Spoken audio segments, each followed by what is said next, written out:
Hi there, we're working with our learning sheets again, and we're going to talk about feelings today.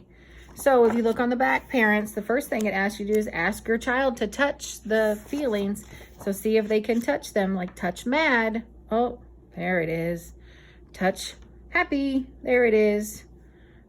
Touch sad. Oh, there it is.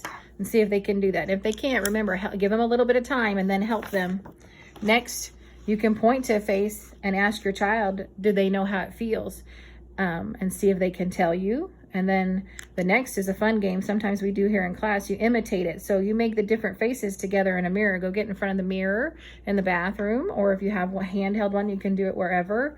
And say, oh, let's make a happy face together. And then you make it and they make it. And then make a sad face together and see if they're able to show those emotions.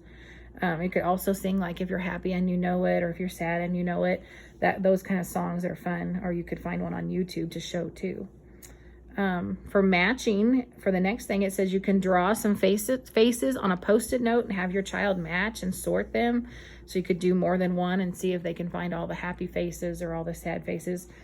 And then you can try to have your child draw a happy or sad face or a mad face. See if they can do that. And if they're not able to, just help them. You can do that together. You can do it hand over hand. So when we do hand over hand, that means when I say hand over hand, this is your child's hand and you actually help them move their hand to make things, to draw things. And then you can do it together.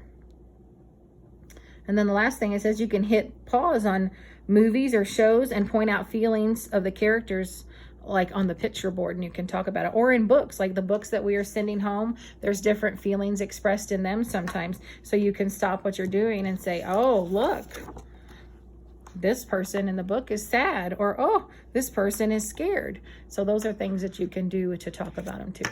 All right, thanks again for helping with this and doing all you can at home. We really appreciate it. We'll see you later.